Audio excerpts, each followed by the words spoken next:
Hey, what's up? Hey, what's going on, man? Not much. How about you?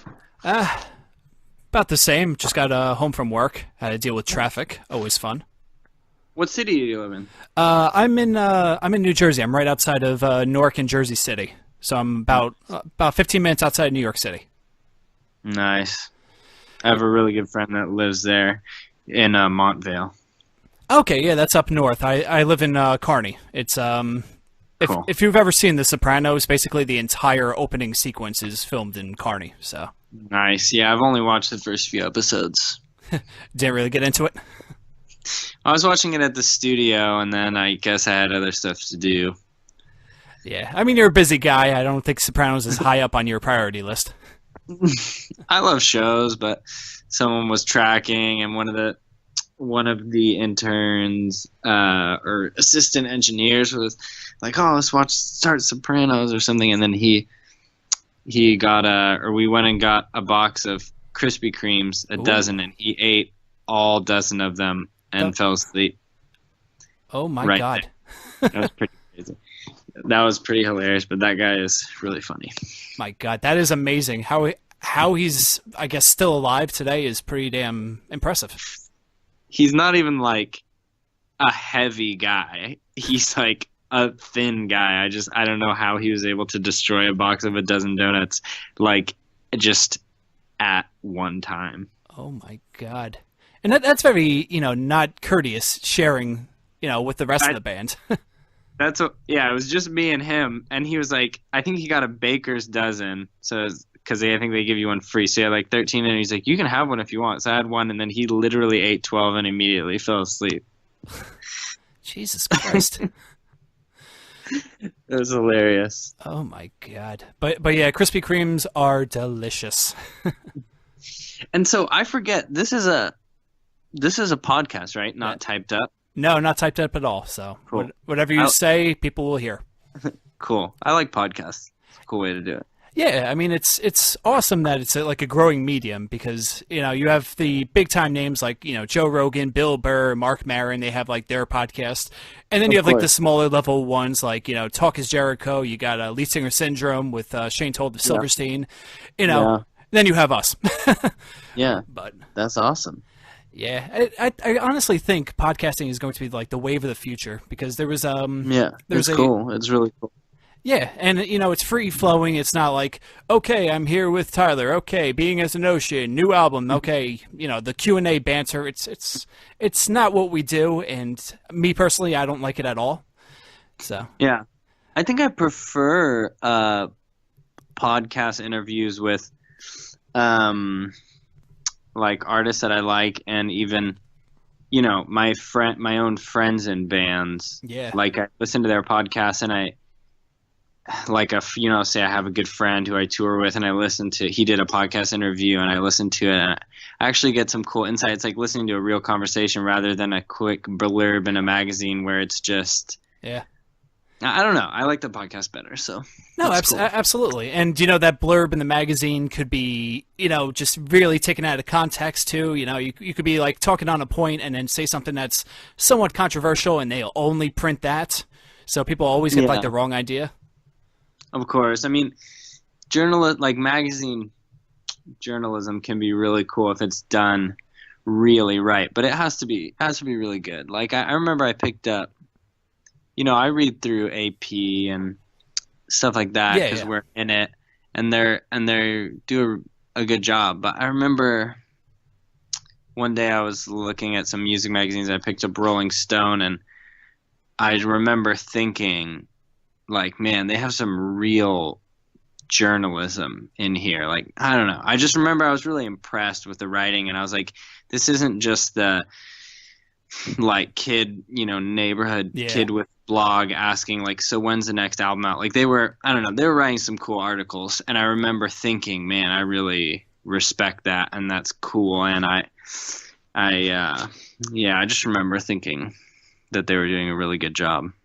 Yeah, I mean, Rolling Stone has basically I don't even think it's even a music magazine per se anymore. I think it's more about like pop culture and like news stories. It's like Vice in a magazine form. Yeah. And Vice has a magazine too, right? I believe so. I know they have their website, which is incredibly popular, and I think they also teamed up with, what was it, HBO or something like that for Viceland? Yeah, they have a bunch of big stuff. Yeah. But, I mean, the one thing I don't like about Rolling Stone is if you go back a couple years with the whole Boston Marathon bomber, that they put the actual bomber's face on the cover, that kind of, like, was a little disturbing. That's kind of rough. Yeah, I'm sure they took some flack for that. I didn't know about that, but that makes sense. Yeah. Which they did, but, you know, it was more of like it was more glorifying him than actually be like, okay, yeah, this is the motherfucker that did all this damage, you know. So yeah, that's tough. Definitely shouldn't be doing that. No, but I mean, then again, I don't work for Rolling Stone, so of course, yeah. Of course. But anyways, you're actually calling from Paris, right? Yep. Yeah, I live here, so I'm just here, and I'm gonna go back to California on Monday to start a tour. Yeah, you got the Enter Shikari tour coming up. Yep, that's right. I'll be in attendance for that at Irving Plaza in New York City. Tickets on sale now. I think that's gonna be awesome. Man, we never played at Irving Plaza. I mean, there's a lot of venues in New York City, so we played a different one every single time. There's a lot of cool ones. Like we played some really cool small halls. Our first show in New York City was at Tammany Hall, which is now a karaoke bar. It's not. It got closed down. It's not a venue anymore. Oh, really? Wow. Yeah, Tammany Hall is a karaoke bar now. It's not and it's like revamped. It's not a venue. And then of course we play like Webster, Gramercy, and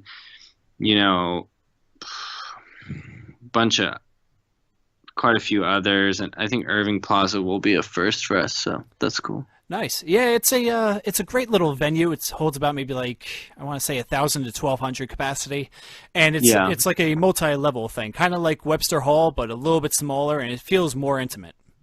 Cool. How many is it? Like 3 stories, like 3 levels of people? Ground, balcony, balcony 2? No, just ground and balcony. It's not like Terminal 5 where it's just level on level on level.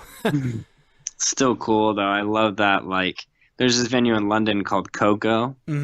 That's like pretty big and really pretty, and it's got like ground and then 2 or 3 balconies, and it's so cool. Really cool place. That's awesome. Yeah, I love going to different venues just to stand in different areas just to see, okay, what do I like best? Coming to another show. Yeah. And it's great when you have so many options instead of, going to like a random dive bar and here's the stage. Okay, have fun. But of course, yeah, it's cool when the setup is really cool. I went to my girlfriend took me to a venue here in Paris called Silencio. That's like this really special venue. It was designed by David Lynch, and David Lynch is like this director, artist who, he made Twin Peaks, and was he also the guy that did Social Network, or am I thinking of something else? No. I know who you're talking about, but no, that's not him. But he made a famous film called Mulholland Drive. Okay, yeah. And anyway, I guess in Mulholland Drive, there's a club called Silencio, and then he actually like designed, and they built this venue based on the club from the movie. So it actually exists here in Paris. So I'm trying to look and see if it was Mulholland Drive. Yeah, it's Mulholland Drive. The club's called Silencio. It's in Paris. It's real. It was designed by him, and my girlfriend took me there, and she works for a major record label, so she had an artist playing there, so we could just go and check it out, and it's really cool. The club is like members only, and you pay a lot of money, like a couple $1,000s a year, and you can go to every show. Oh, wow. And they bring like super special artists, and the venue is really special. It's not like I bring it up because we're talking about cool venues. Yeah, definitely. This is a very small venue. It's kind of like underground. Like you go downstairs and everything's like there's a bunch of mirrors and hallways and like several bars, and it feels like super interesting. I guess I haven't seen the movie yet to see what it's like in the movie, but I bet that would give you an idea of it. But yeah, it's a really interesting venue. It's not even centered on the stage. There's like a bar, a hallway, and then the stage is just like kind of like a room in this underground network of like hallways and stuff. Holy shit. It was cool to see a show down there. It's like very exclusive and like cool, and yeah, it sounds like a speakeasy type of environment.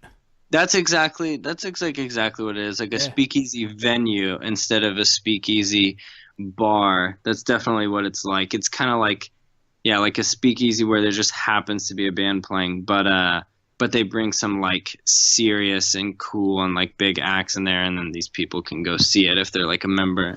Pretty cool. Now I'm guessing membership is you have to know someone who's already a member. They don't open it to the general public. Probably, or maybe it's just really expensive. I don't know too much about it, but I know it's pretty expensive, and it's by the year, and then you get to see all the events that year, and pretty cool. Yeah, that's very cool. I wonder why most venues don't do that. Like House of Blues would be perfect. You know, have like a little like jumper pass. So like if you want to see a show in House of Blues Boston, you could also go to the one in Hollywood or go to the one down in Florida. Something like that. I'm surprised House of Blues doesn't have like a pass like that. Yeah. That would make sense. That would really make sense, especially for a chain like that. Exactly. Or like something like AEG have something, or Live Nation New York. Like we just talked about like 5 different New York City venues. Imagine all of them being connected through Live Nation, and for a fee of, let's say, I don't know, $2,000 to $2,500 a year, you get access to any and every show. Yeah, for like true like music lovers and music like concert goers. I bet you, to be honest, I bet someone will do that at some point. Because that strategy is trending upward, the subscription strategy, you know? Like, I mean, Pro Tools, I don't know if you produce or know producers or engineers, but you know, Pro Tools is subscription now. Yeah, I heard about that. You don't buy Pro Tools, you subscribe to Pro Tools. and Photoshop and everything too. You don't buy Photoshop anymore, you subscribe to Photoshop. Yeah. Like everything is like this. So it makes sense to subscribe to concerts and then you just go whenever you want. Yeah, that would be amazing. And I think they had an app there. I think it was called Jukely or something like that, like Jukely, if you want to look that up. I think it had something to do with like New York City venues. Like these are like small underground ones, but it was like $20 a month, and you get to go to like a different group of shows each month or something like that. But it was like unlimited too, and they only had it in like the New York City area, and I want to say LA, but they're branching out further and further.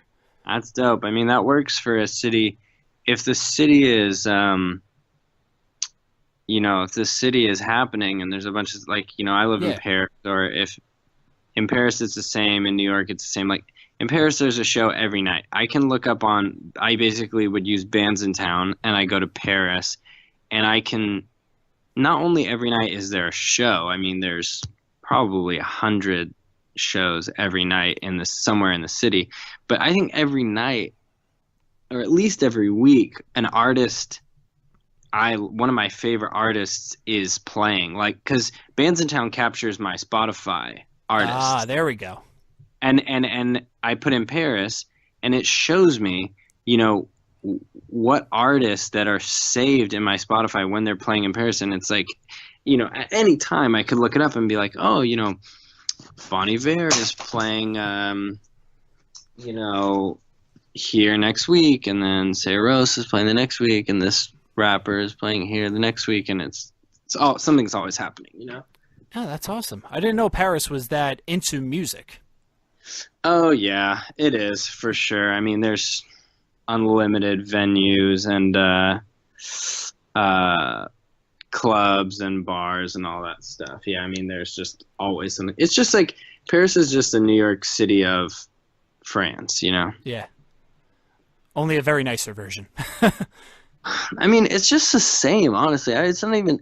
I mean, I know that it's nicer in the perception of like French culture and French people and all this stuff, but like it's just their version. Like it's not necessarily nicer or worse. It's just the French, way. I mean, if as Americans we see it as cuter or like more quaint type of deal. Yeah, more.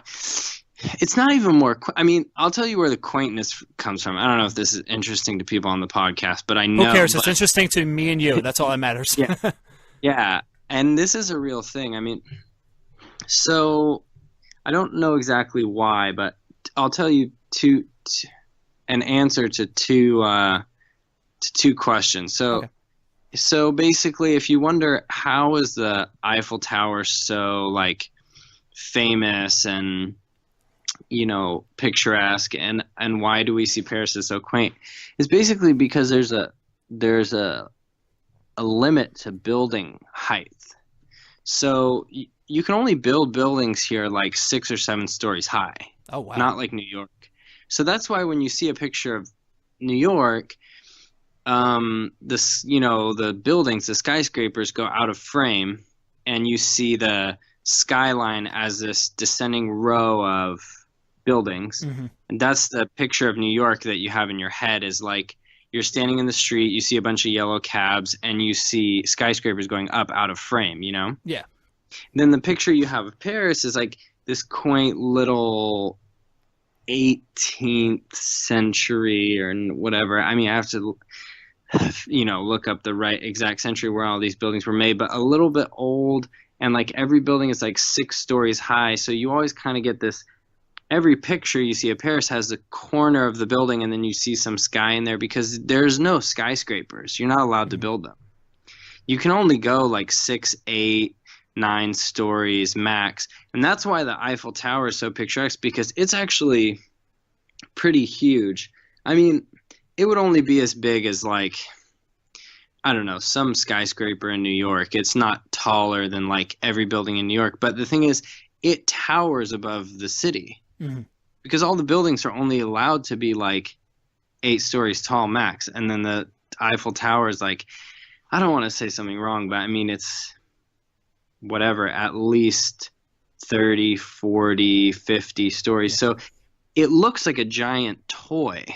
Like it's if you look at an aerial view of Paris, it's like towering above the entire city, because we don't have skyscrapers here.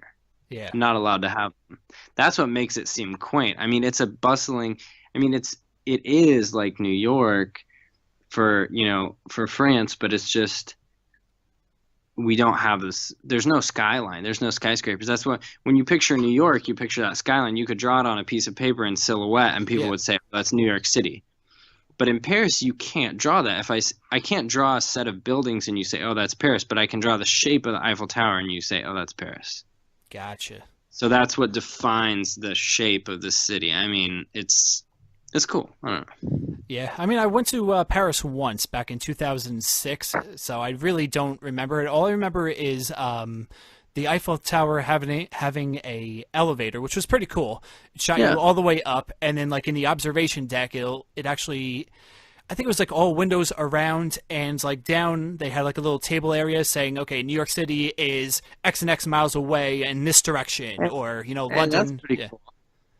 That's cool. Yeah, I wish more places had that, like more iconic buildings, like the Sears Tower in Chicago, or the Empire State Building in New York. I don't know if they have them or not. I've never been up there, but it would be pretty cool to have.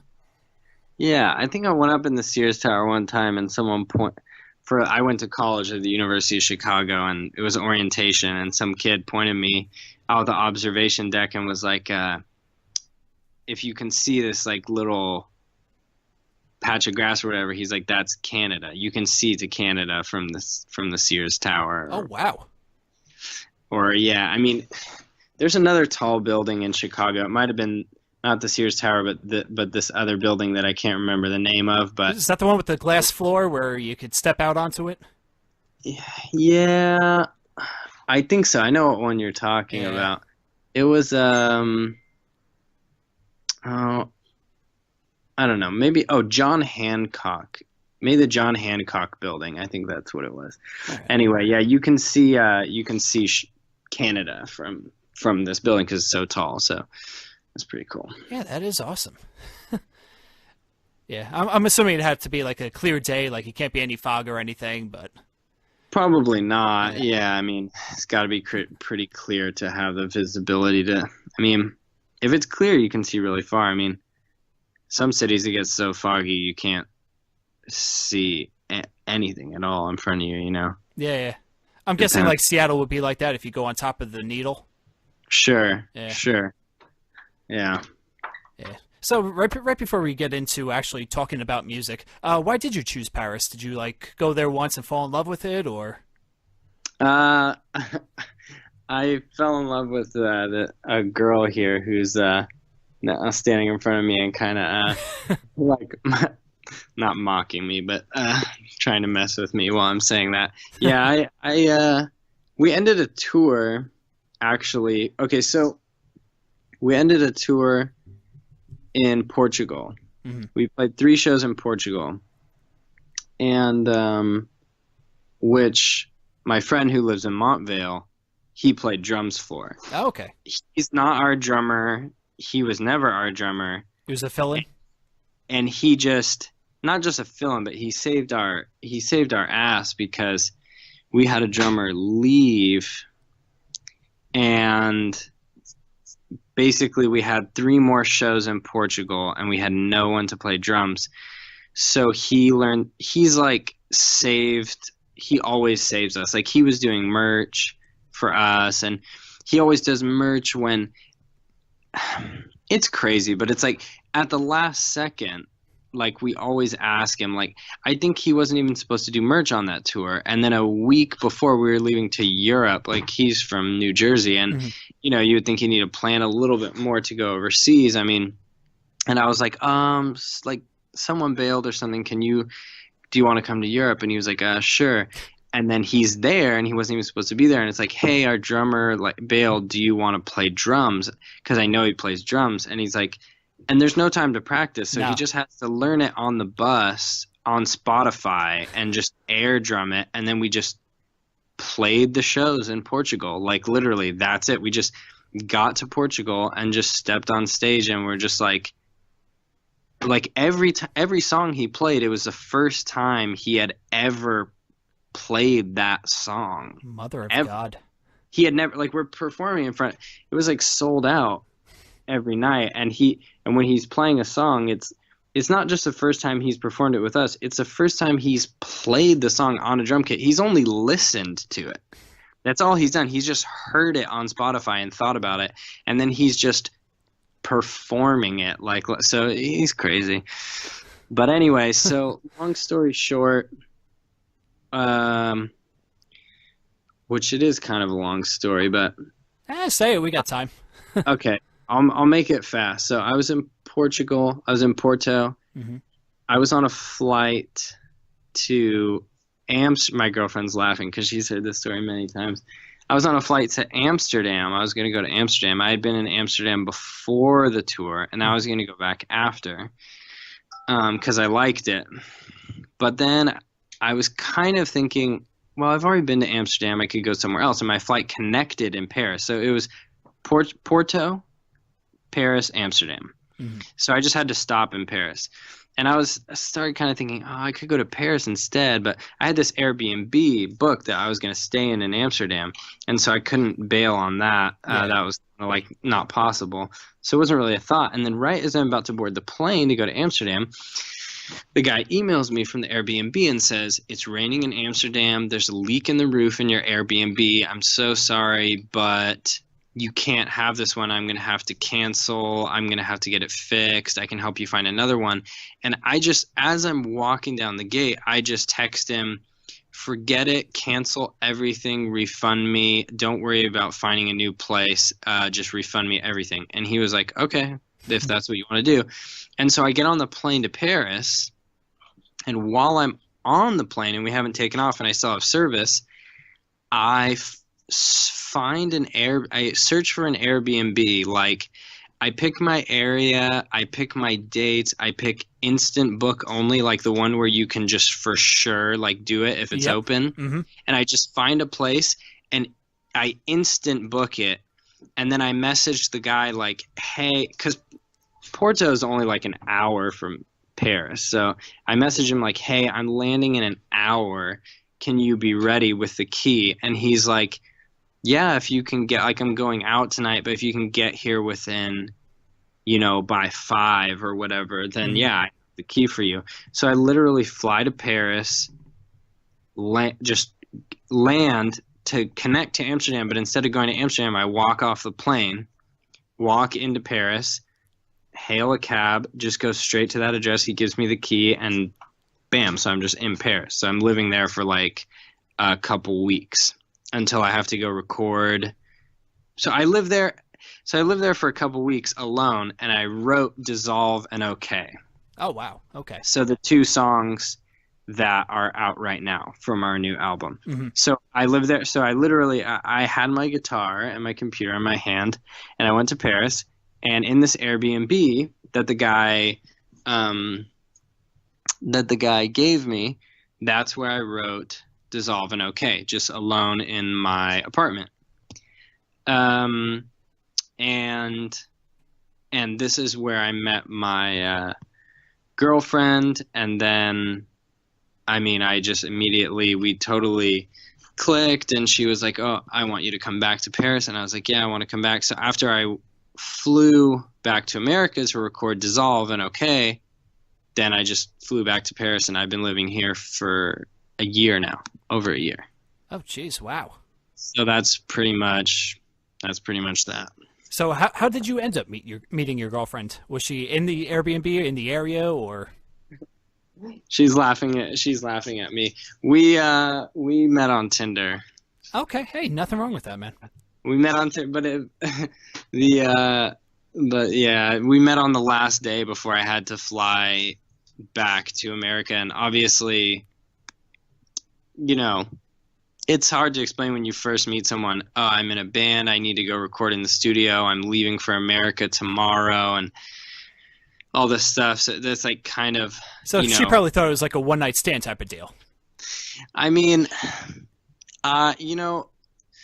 It's. I tried to explain it in a way that was like, I'm in a band, so I have a flight tomorrow. I have to go record. I have this commitment.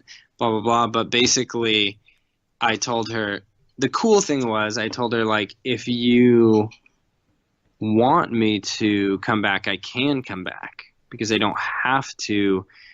My job isn't, like, I don't have a job in New York or California or something. My job is playing music, so I can do that here. I was just writing music here. That's where I wrote those 2 songs. So I was like, I can just come back. So I basically went to the studio, and then I came back, and now I'm here. So it's cool. Wow.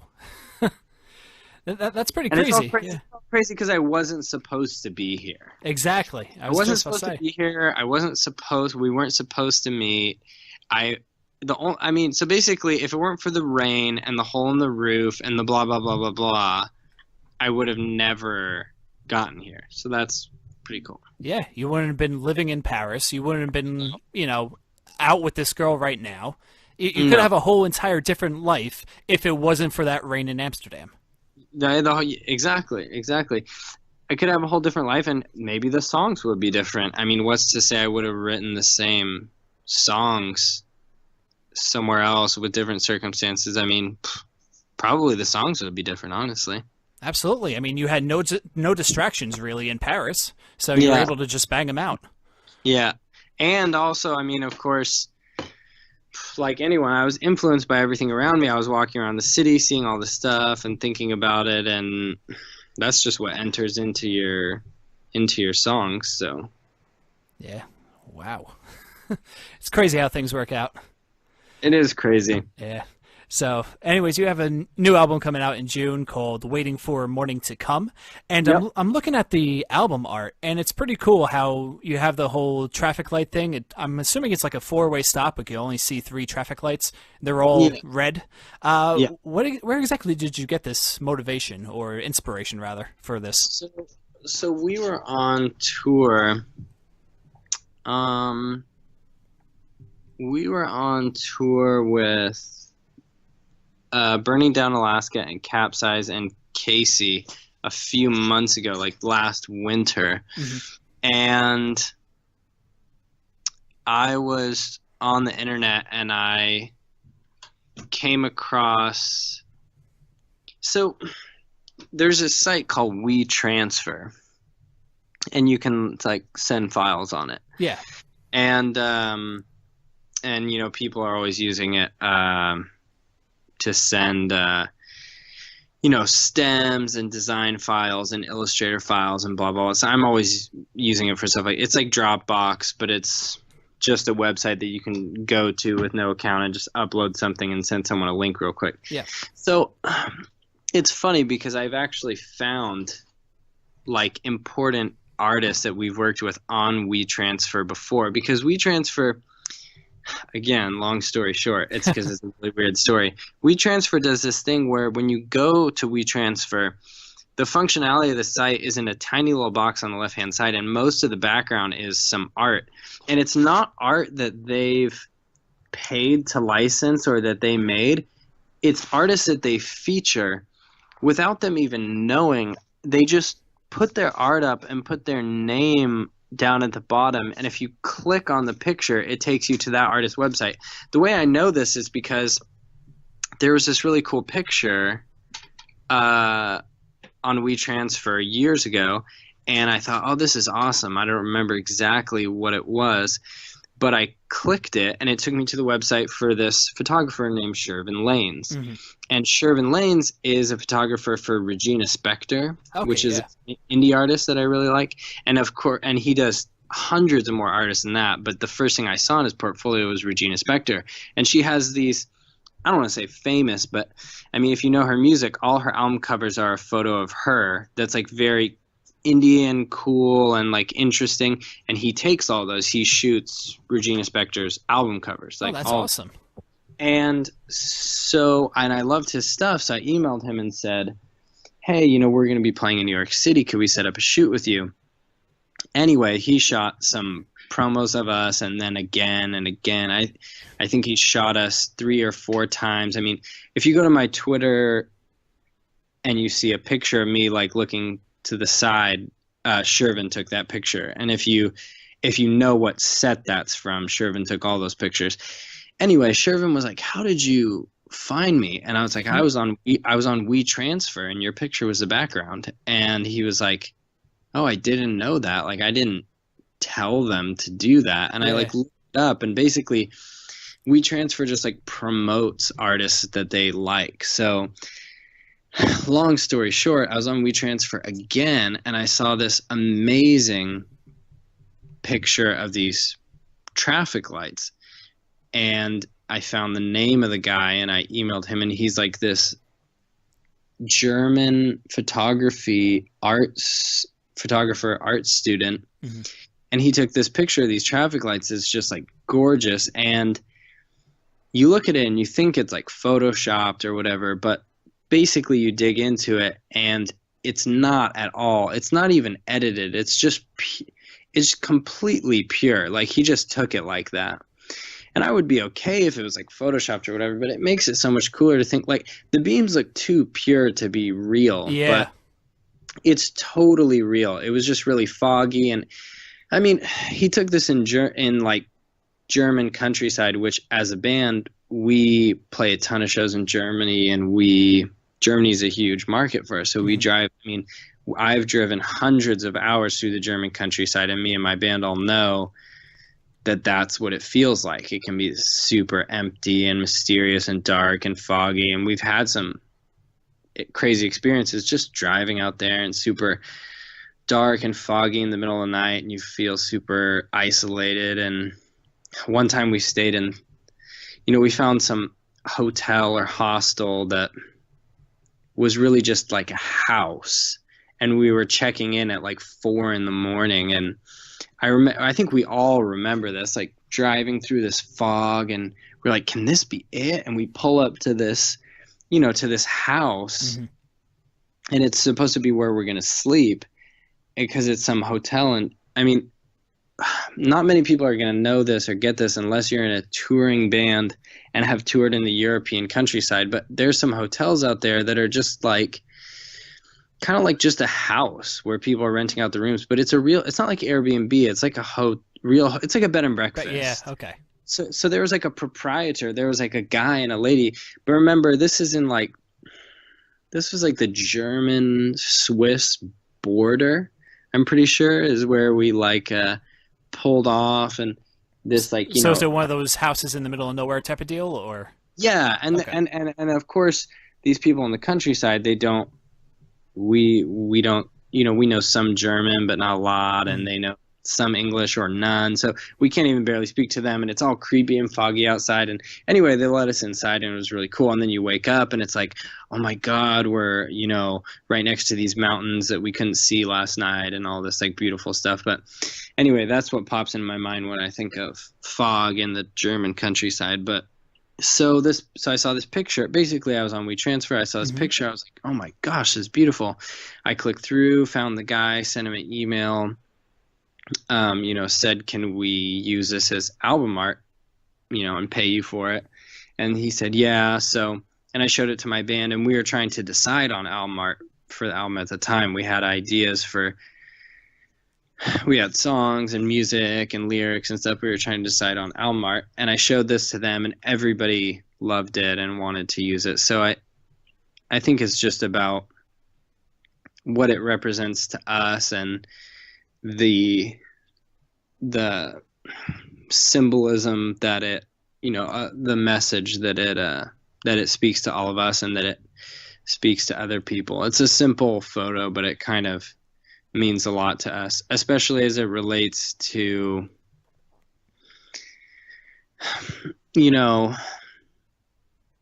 isolationism and touring and I mean, when you tour for a living, I think roads and traffic iconography become very symbolic to you, like something like a stoplight, or I mean, I have like a cathartic connection to gas stations. Like, I don't go to gas stations in Paris because I don't drive here, but when I drive somewhere again, in months later or whatever, when I go on tour, and the first time I stop in because to me a gas station means tour, like go in the gas station, like get a iced tea, like fill up. It's just like this thing that on tour you equate with it. You do 3 times a day, every day.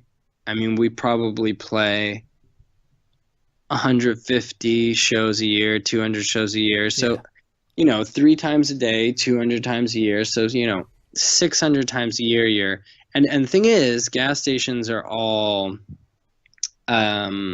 standardized, like chains and this and that. And so like you're feeling this experience over and over, like even if it's not the most flashy place in the world, it's just a gas station. You've just done it so many times and you're always with your friends and on the road and seeing a different city every day, and you walk in the gas station and see the person and, hey, how are you doing? And 40 on pump number 2, and it's just like this thing that like you connect with. So anyway, I think that iconography, the sort of traffic iconography can mean a lot to you when you tour. Just something like a stoplight and a empty road and all this can actually I think it can just mean a lot to you. And even if you don't tour, I think it is very symbolic. No, I definitely agree, and I somewhat relate to that, like not the touring aspect, but more or less like I think about the same thing with like a rest stop. So if you're like going down a highway or go to like a truck stop or a rest stop type of deal, and you walk in there and you look around and you think, okay, where are all these people going? Like, this is like the middle ground of, their adventure. They're on the journey, going to their destination.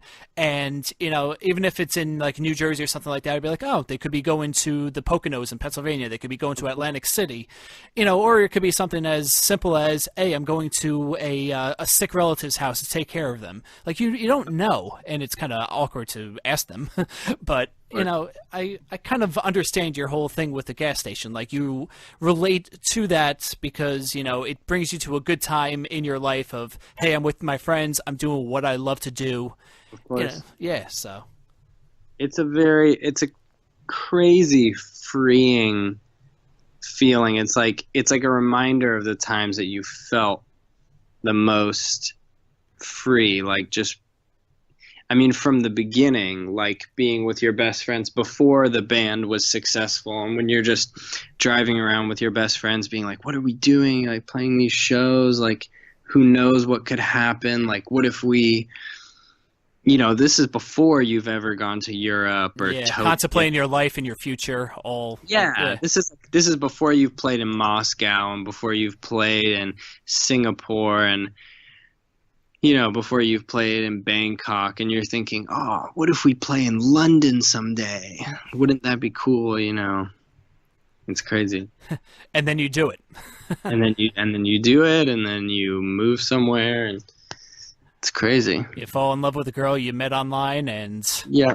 And now I'm doing this interview while she's trying to sleep. Oh, damn. All right, we'll wrap things up a little bit. So, again, the album comes out on June 9th. How many tracks are on this? I think probably we're still working on it. I'm going to add a bunch of stuff. I'd say there's probably 9 or 10 full big songs, but I'm going to tie it together with some smaller pieces of music, and it'll be 16, maybe more than that, some little stuff in between. If you've seen our live show in 2016, mm-hmm. then you've heard these kind of small pieces of music that I write in between every song. So maybe in between every song there'll be another mini song. That's kind of what I do if you watch us play live, so maybe something like that. So more or less like a little interlude between each thing to basically connect the album. Yeah, exactly. Yeah, I mean, a lot of bands don't do that. They just basically they front load the album, the best 6 songs they can create, and next thing you know, tracks 7 through 10, they're basically shit. Yeah. I don't know. I think I just feel the freedom to kind of do what I want, and I like to make it weird and different and do some cool stuff with it. And so I feel like there's no reason not to. I mean, I'm not pensive about anything or hesitant about anything. If I'm if I want there to be 20 songs, mm-hmm. and 10 of them are big and have lyrics, and 10 of them are instrumentals or different genres or little things that I make. I just think, why not? Yeah. If people aren't doing that, then that's even cooler, and if it's something I want to do. So I like to do weird stuff. Yeah, which is great because, going back to those bands that front load, they can only come up with those big 6 songs, and then they're like, okay, you know what, here's an extra 4 random tracks I'm just going to fucking throw on here, and the forgettable tracks, while you're actually creating a piece of art that connects all these songs together, which they could be different, they could have been written in different parts of the world, but all connected through these little bridges that you're creating. Sure. Yeah, there's a lot of cool things you can do. We've all had a lot of different concepts on our albums that it's all just stuff that you make up in your own head and you never even have to tell anyone. I mean, on our second album, the one that has a cover that's a girl sleeping. Yep, How to Be Both Wondrously Perish. Yeah, I always thought of it. I mean, you can't know this if I don't tell you because we don't make it obvious, but so on How We Both Wondrously Perish, every song gets slower. So the first song is the fastest, the last song is the slowest, and every song is slower than the one before. And I always had this idea in my head. I didn't even really tell. I don't think I even told my band. But the way I saw the album is like this girl, like the first 3 or 4 songs before it gets to the instrumental title track called How We Both Wondrously Perish. The first few songs are real life, are like her awake. And then the title track, How We Both Wondrously Perish, the like weird instrumental, is her like falling asleep, and the rest of the songs are just dreams, like musically. That's the way I always thought of the album, musically. It doesn't mean that's the way that Joel thought of the album lyrically, but that's the way that I thought of the album musically. So to me, the first 3 songs are Waking, and the 4th song is Falling Asleep, and then the last like 5, 6 songs are like this dream that she's having. And like I said, that's just stuff that I make up, that I like do, and you can't know if I don't tell you. But I think when you think of stuff like that and play with stuff like that, it communicates a message to people that of course they can't know exactly what I'm thinking, but they feel something cool and they like it for a reason that they don't know. I don't think everything has to be obvious. I don't think you have to say, this is the album cover and it's this because this, and the name of the album is, Airplane Crash, and the cover is a crashing airplane. Everything is so obvious. Like, I think stuff can be really symbolic. Like, why is this girl on the front? Why is she in a bed? Like, what does it mean? How does it relate to everything? Well, maybe I, chose that because I saw this whole album as like a dream sequence, but you can't know that unless unless I say it or something. Yeah. But I just think that's cool because it lets you come up with your own idea of what you think that she is. And, basically, I think it's cool. Yeah, that is really awesome. I've heard numerous concept albums, Dark Side of the Moon, Discovering the Waterfront by Silverstein. And just to hear this as, I don't want to say an accidental concept album, but, you're not even defining it as a concept album. You're like, you know what, let me see. This is how the album is going to progress.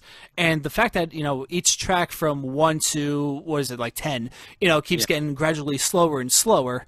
And the fact that you just said that, she's awake in the first 3 tracks, falling asleep in the 4th track, and then 5 through 10, it's like a more of a dream-esque type of, design with that. And I think this will open a lot more, I guess, eyes and ears listening to the album now, knowing about this.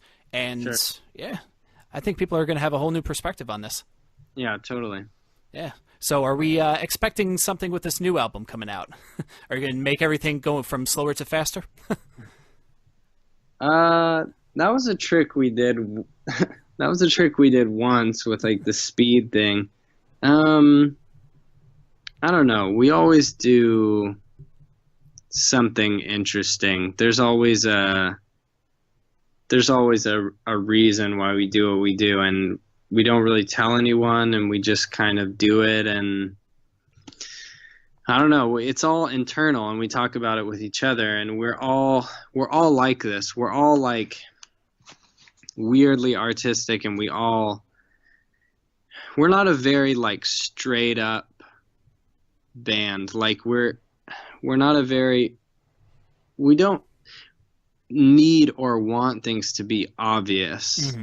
Like if I tell my band, we should make the song this because it like represents this, and every tom hit is like a gunshot and the song would be about this, but it's like basically we enjoy stuff that no one could possibly know, that only we know, like the dream sequencing. Like every song is like, it's like she's falling asleep and the songs get slower and slower, and this instrumental is like the start of a dream sequence. But that doesn't mean we have to name the song dream sequence or she was asleep. It's just like we like this weird stuff that no one can really know. So yeah, I mean, of course that stuff is going to be. I can already think of one. Basically, I'm not going to explain it because it's going to be more fun if I don't explain it. But there'll be a new single, and I just kind of came up with the cover. And if you look at the cover art of the single and you look at the title of the single, those two things are related. And not just the title of the single, but the lyrics of the single. Those two things are very related in a very symbolic way that's not obvious. So I'm not going to say more because it would just ruin it. But maybe in a year we can do another podcast and I'll tell you what the symbolism was. Absolutely. That'd be fucking awesome. Yeah. All right, so let's wrap things up. It's 12:30 in Paris, and I know your girlfriend's probably really pissed at you for doing this, but I do appreciate the hell out of this. She does she like manages artists through interviews like as her job, so she probably just feels like she's at work. Especially in her home life, you know. Yeah, exactly. Yeah, everyone says keep those two separated, but you know, when you're in a demanding job, even as a band, you really can't keep them separated. So. Oh no, yeah. Definitely not. So, anyways, let's plug the upcoming tour. You're going out with Enter Shikari in the States. The Take to the Skies 10-year celebration tour, which is one of my favorite albums by them, and it's going to be a blast to see this. Oh, yeah. So you start off on Friday, March 10th in Pomona, California. You wrap up on Saturday, April 1st in Dallas, Texas. Tickets are on sale now or they're sold out. I mean, either or. This will sell out because Enter Shikari is getting nothing but bigger in the States, and they deserve everything. Definitely. Yep. So we got the new album out on June 9th, Waiting for Morning to Come. It's your first on Equal Vision, right? Yes, that's right. All right, you're first there. You could like the band on Facebook, facebook.com/beingasanocean. Twitter is Being As an Ocean as well? It's all Being As an Ocean, yeah. Easy enough. You know, just Google Being As an Ocean, follow them, like them, subscribe, and also buy their music. They have, 3 albums out now? I'm sorry. Yep, 3 albums out now. Go on iTunes, get it. If you can and have Spotify, stream it. I think those the 2 cents on every, what is it, stream? Like, it's some strange thing. I'll tell you what. I know the numbers here. Do you really? Oh, wow. Yeah, I do. I do know the numbers here. So, if you listen to a band's album 14 times in a row, which isn't that much. No. If you listen to their entire album 14 times in a row on Spotify, you will earn them the same amount of royalties as if you bought it on iTunes. So that's not so bad. That isn't bad. Wow. It's not bad. So just listen to the album 14 times. Exactly. Listen to it 2 times and fall asleep and let the computer just reset itself. That's the same thing. So do that. You don't have to buy stuff on iTunes. Just go find your favorite band, listen to the album 14 times, and then it's the same amount of royalties as if you bought on iTunes. So you can do the calculation. You can look it up. Yep, and album streams are now included with the RIAA certifications, and could be going platinum because of this. And Chance the Rapper just got a couple Grammys as the first streaming only artist. He's never sold any music ever. Really? Yep, he's oh my God. Completely streaming, and he just won some Grammys off of that. That was off of the Coloring Book, right? That was the latest one? Yeah. That is a great album, and I could talk about that album for quite a while. And I think he's becoming like the more sane Kanye West. Yeah, sure. But I love Kanye West. He's crazy, and that's awesome. Yeah, but I 100% agree. But people need to, look at his character in one perspective, and then listen to the music like you don't know anything about the guy, and you're going to see how wonderful it is. Sure. Absolutely. All right. Right before I let you go, Tyler, we usually play out a song to end the podcast. Do you have any in mind? It could be a new song, could be an old song of yours, whatever. I don't know. I always have. It's one of my favorite songs ever. I always kind of have it on my mind. So do "Skinny Love" by Bon Iver. Oh, cool. We could go that route. All right, man. Tyler, have a great night. Get some sleep. Sorry for your girlfriend for keeping her awake. And we'll definitely have a part 2 soon. Cool. All right, man. I'll see you in New York City in April. Or in March, rather. See ya, man. Cool. Bye, man. Later.